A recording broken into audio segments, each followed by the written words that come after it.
I'm Teresa Woodard with a look at your North Texas headlines. Right now, federal authorities are investigating how a man died in ICE custody in Dallas. Originally from Afghanistan, he died after less than 24 hours in custody. The case is raising questions for his community. Here's Luke Clary. Word spread quickly in the North Texas Afghan community. The Friday arrest of Mohammed Nazir Paktiawal by ICE agents and his sudden death while in custody less than 24 hours later. It's just shocking news. Nurullah Wali was his boss at Golden Star Halal Market in Richardson. He says Paktiawal leaves behind a wife and 6 children. Life for Nazir family is like a disaster right now. It's not easy.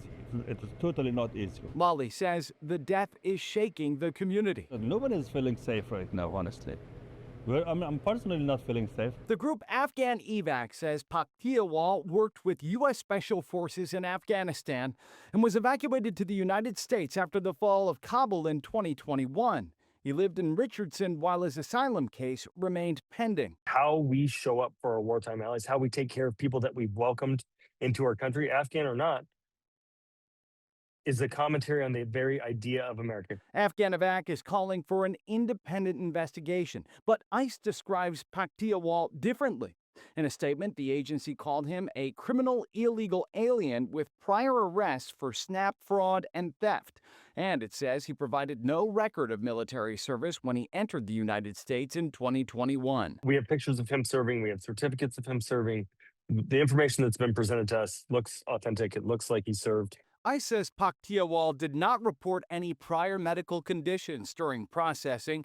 The agency says Friday night he complained of chest pain and shortness of breath, was taken by EMS to Parkland Hospital, and died there the next morning after multiple resuscitation attempts. So we escaped from Afghanistan. We left Afghanistan because our life was in danger.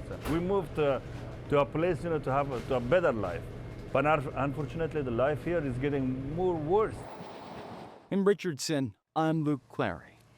We are learning some new details about a deadly shooting involving Fort Worth police. This closed down portions of Highway 287 during rush hour last week. Scoop Jefferson was at a briefing with police. We do want to warn you, this may be hard to watch. The body cam video has been edited by Fort Worth PD, but as part of the department's transparency practices, Chief Eddie Garcia is sharing the video. He also shared that the video shows his officer's life being threatened. Stop right there. Stop. Stop.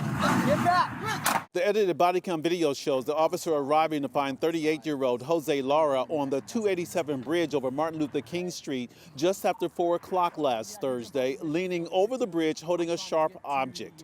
Chief Garcia says the officer quickly realized Lara was cutting his own neck. According to Fort Worth PD, when the officer got out of his patrol car, Lara ran toward him with the object still in his hand, and that's when the video shows the officer using deadly force. Officers and Fort Worth firefighters provided first aid, but Lara passed away about 20 minutes later. Chief Garcia explained why his officer had to make a split-second decision to fire. The individual then comes back over and starts charging at the officer. The officer had no backup. If his taser would have been ineffective, you saw clearly that the individual did not have his arm raised for no reason, that he was trying to attack my officer. The officer involved in the shooting is a 6-year veteran and is now on routine administrative leave. The shooting is under investigation by the Major Case Unit and Internal Affairs. Now, the district attorney's office will also conduct a review of the shooting. Reporting at Fort Worth Police Headquarters, I'm Scoop Jefferson. There is a new bank in South Dallas that is doing more than opening accounts. It is working to rebuild trust in a community long underserved by the financial system. Brittany Moncrief reports. For a community that many labeled unbankable, history now walks these halls. It's, great to be able to have a bank that shows the impact that can be made when you actually pour in love, investments, the right people. In our Banking Below 30 series, we showed that through a process called redlining, banks had intentionally underserved Black and brown communities like South Dallas.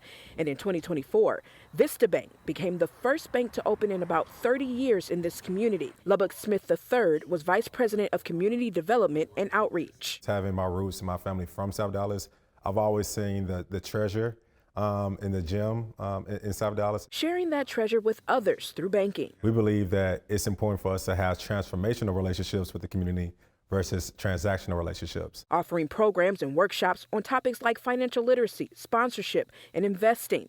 They've secured almost 10 commercial loans just in South Dallas alone. They've done everything and anything in order to help us out. Roderick West says the relationships and opportunities here helped his company, RW Studio, flourish. I think it's the fact of the matter who is working up here and who is helping us out within our community. And this who just made history. My title is President of South Dallas Market. Lubbock is now the first black president of any branch in Vista Bank's 114-year-old history. It's remarkable. It's something that I'm proud of. It's about damn time. I mean, straight up, he's put the work in. Lubbock's definitely one of those people that's put his feet forward more so than his words forward. It's that commitment. We're revolutionizing the future of banking by bridging business, banking, and community all together. That makes the biggest deposit. In South Dallas, I'm Brittany Moncrief. The city of Arlington just crossed the finish line on its first ever Grand Prix weekend. And with eyes already on the next big event, the mayor tells our Tiffany Liu the city is shining on the global stage. And just like that, magnificent, the inaugural Java House Grand Prix of Arlington crossed the finish line. Over the weekend, the vision came true, transforming the entertainment district into a temporary racetrack. We were blown away. When that green flag goes and you see those grandstands completely full. It took 2 years to plan, 2 months to build. It was definitely breathtaking. And it'll take the next 2 weeks to break down. Everything starts coming down immediately. Jonathan Bailey, VP of Operations for Penske Entertainment, is asking for patience if you're driving in the area. Some roads are open.